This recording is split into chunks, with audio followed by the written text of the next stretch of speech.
In this series, we're going to look at applications, and these are going to be situations that are modeled by first-order linear differential equations. Growth and decay, in which an amount or population's rate of change is proportional to its amount, is represented by the differential equation dx dt equals kx, and an initial condition x of t naught is equal to x naught.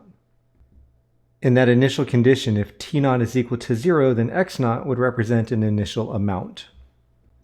This model applies to population, or it's one of the models that applies to population, radioactive decay, and drug concentrations in bloodstreams. In this equation, dx dt equals kx. If x is a population, then this says the population rate of change is proportional to the population.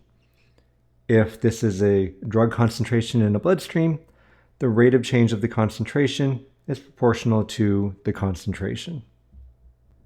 The constant of proportionality K is the relative growth or decay rate, and it's a percent, but it's going to be expressed as a decimal. Another model is known as Newton's law of Usually it's known as Newton's law of cooling, but it's actually Newton's law of heating and cooling. dt. Now that's uppercase t, and then is the dependent variable. Lowercase t is the independent variable. And generally speaking, an uppercase t in math or science is probably going to be temperature, and lowercase t is probably going to be time. Here we have dt is equal to k times the quantity of t minus t sub m. T sub m is a surrounding temperature, or temperature of the surrounding medium, hence T sub m. So T, the variable temperature, minus T sub m, a fixed surrounding temperature, is a temperature difference.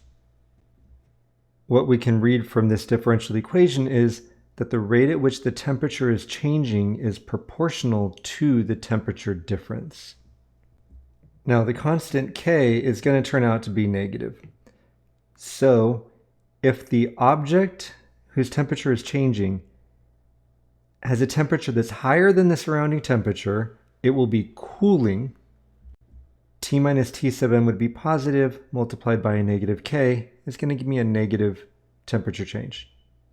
If the temperature of the object whose temperature is changing is lower than that of the surrounding temperature, then the negative of T minus T sub m times the negative K is going to give me a positive temperature change.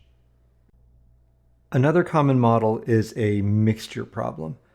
And in this type of mixture problem, what you generally will have is some sort of tank that contains either water or salt water, some sort of solution, and a solution that has a different concentration than the existing tank is being poured in. The mixture gets well mixed and then is going to be poured out either at the same rate or at a different rate. A would represent the amount of substance that's in the water. So usually it's salt water, but it could be alcohol in water, or toxic chemical in water, something like that. The rate of change of the substance is equal to the difference in the rate coming in and the rate going out. I'm going to leave it at that for now. It'll make more sense when we see it in action. Other models that we're going to look at are electrical circuits. We've got an LR series circuit model and an RC series circuit model. An LR series model describes a circuit that has an inductor represented by L and a resistor represented by R. The units for inductance are henries, the symbol is H. The units for resistance are ohms, represented by an uppercase omega. E represents voltage, the units are volts. And our model is L di dt plus Ri is equal to E of t. E of t is often referred to as impressed voltage. Ri is a voltage drop across a resistor, and L di dt is a voltage drop across an inductor. I is the current, the units for which are amps, represented by A. And what this equation tells us is that the voltage drop in the entire circuit is equal to the impressed voltage. That underlying principle actually is the same for the next model. We have R dq dt plus 1 over CQ equals E of t. I'll start by saying R dq dt and 1 over CQ represent voltage drops, and the total voltage drops equal the impressed voltage. R is still a resistor. It's actually the same resistor that was in the previous model. An RC series circuit has a resistor and a capacitor. C represents capacitance, the units of which are farads, represented by F. Finally, Q is charge, measured in coulombs and represented by C.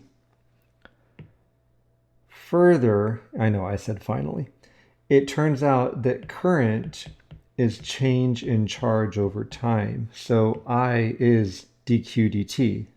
Therefore, in this equation, when we see R dq dt, in the previous equation, when we say Ri, those actually are the same term, but in different contexts. Let's look at a population model. A population of bacteria in a culture grows at a rate proportional to the number of bacteria present at time t. After 3 hours, it's observed that 400 bacteria are present. After 10 hours, 2,000 bacteria are present. What is the initial number of bacteria? We're going to break this down into what we can get from the statements. A population of bacteria in a culture grows at a rate proportional to the number of bacteria present at time t. Jeez. Okay, that's telling us that dp dt is k times p, right? The rate of growth is proportional to the number of bacteria. We're going to stop there and actually solve the differential equation. It is separable and linear. We can go either way with it. I'm going to treat it as a linear equation. And so we have dp dt minus kp is equal to 0. Integrating factor is e to the negative kt. So the derivative with respect to t of e to the negative kt times p is equal to 0, which gives us that e to the negative kt times p is equal to c, so that p is equal to c e to the kt. Now, because we have this exponential, we can see that if t were 0, then the population would be c. Therefore, c is actually the initial population. As it turns out, that's one of the things we're asked for. What's the initial number of bacteria? Obviously, we don't have what we need to answer that right now. Going back to the information that we have, after 3 hours, it is observed that 400 bacteria are present. That means that P of 3 is equal to 400, which we can interpret as 400 is equal to CE to the 400 times K. After 10 hours, 2,000 bacteria are present, so P of 10 is equal to 2,000, which means that 2,000 is equal to CE to the 10K, and I'm going to go back to the green one because I flubbed it there. T is 3, P is 400. This should have been 400 equals CE to the 3K. Now it turns out, since we have one term on the left and one term on the right for each equation, we actually can divide one equation by the other equation. On the left-hand side, we get 1/5. On the right-hand side, the c's divide out, and e to the 3k divided by e to the 10k is going to give us e to the negative 7k. It's kind of a bummer because we divided out the thing that we're looking for, but that's fine, we'll get it. Solving for k and using a property of exponents, we can find that k is equal to 1/7 times the natural log of 5. Sometimes what we're after is that growth rate, k. Using a calculator, I see that k is approximately 0.2299, which we're going to say is about 23%. It's a pretty high growth rate. Now back to our task at hand, which is find c. We can use either equation that contains both c and k because we now know what k is. I'm going to go for the first one.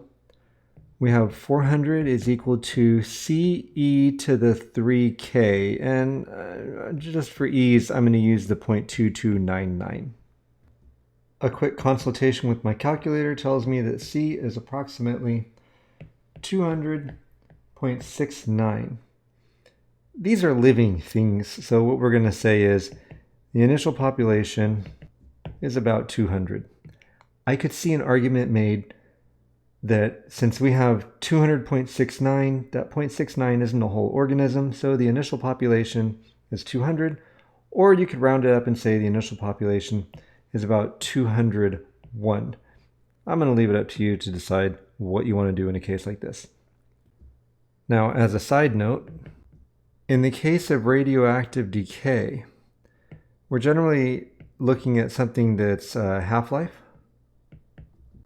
which is the time it takes for half of a radioactive substance to decay. That half-life is usually given by the symbol lambda. And in general, the population at lambda is equal to half of an initial population. So the same model that we just used would tell me that 1/2 of the initial population is what I would get with a starting population times e to the lambda k, whatever k is. We can actually use this to find what k is, and you can confirm that we would find k is equal to 1 divided by lambda times the natural log of 1/2. Obviously that didn't apply to our population model, but it's useful information to have.